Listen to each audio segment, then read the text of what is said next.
Good evening. I'm Dawn Baker. Thank you so much for joining us for this 10 p.m. digital update. Don't forget you can always watch this on our website, our news app, as well as Amazon Fire, Roku, Facebook, and Twitter. We're following some of the biggest stories that are happening today. We begin today in Chatham County, where the public school system is trying to fill about 40 positions for school bus drivers. Several routes have been affected by the shortage, and parents have complained. Tonight, Crystal Howard is finding some answers. I spoke with the director of transportation today, and I asked her if there is in fact a bus driver shortage in Chatham County, and I asked her how this is affecting instructional time for students. At some time, there will be buses that's going to pick them up later and arrive later. And we understand that.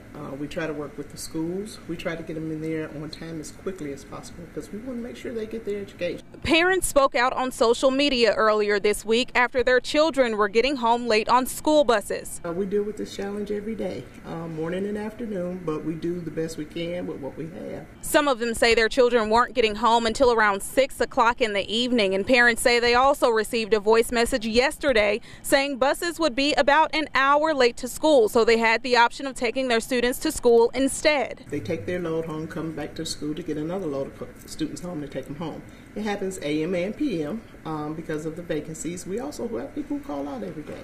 So is there a bus driver shortage in Chatham County? Yes, we do have vacancies, which causes our drivers to have to double back to get run. And what are they doing about it? We're looking for drivers. We do have to qualify them. So that's one thing I want parents to know. We are finding people who are safely and legally able to transport their children. And Valentine says they are holding job fairs and doing everything they can to make sure students are successful, but they say becoming fully staffed is a priority to make sure they ensure student success. In Chatham County, Crystal Howard, WTOC News. We did a quick internet search and found that there are job openings for several school bus drivers. If you're interested, you will likely need a commercial driver's license. Well, Georgia Southern University is posting its top position online now in an effort to find a new university president. The institution posted it on a job recruitment site. The post includes the job description and what it's looking for in a new president. Some of the qualities came from the public hearings that they held earlier this month. The Presidential Search Committee listened to students, faculty, and as well as members of the community in Statesboro. The applications for the position should be submitted no later than November 9th. Thank you again, everyone, for joining us. I'm taking a look at some of the people who are weighing in right now, and many of you are certainly relating to the school bus issues going on in Chatham County. Continue to let the school board know so they can try to address these issues as quickly as possible.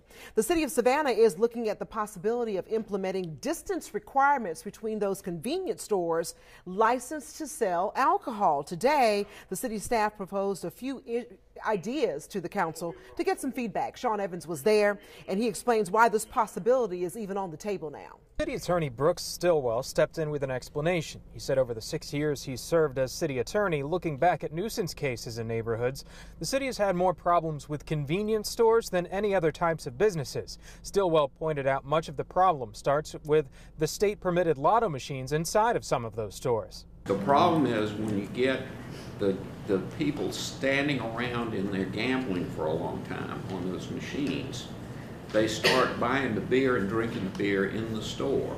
The city attorney added the patrons then tend to stand around outside the store in the parking lot for extended periods of time. It in effect becomes a neighborhood clubhouse kind of environment. And we have several neighborhoods, and y'all have all, I'm sure every one of you have one in your neighborhood, your district you can think of, where we've got 2 or 3 of these type of facilities within a block or 2 of each other. From a policing perspective, Savannah PD had this to offer on the notion of distance requirements. From the police standpoint, we look more at the business itself and the operations and how they operate. To me, that's the main goal. It's not necessarily that there's a business there, it's how they operate that business. Now, right now, the proposal is still being molded as they try to determine things like measuring distance in feet or yards and property line to property line or door to door.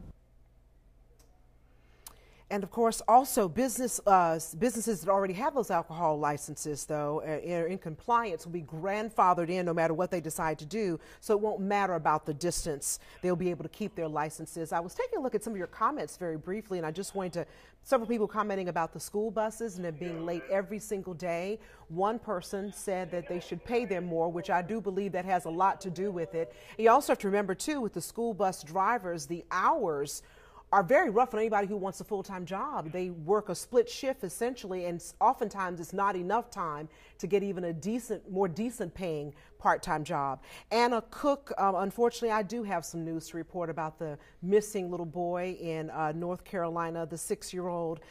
Police have told us that they have found a body that they believe may be his. We're going to have that complete story coming up tonight on The News at 11, as well as your very latest news on everything else that's going on today, weather and sports. Thanks so much, everyone, for joining me.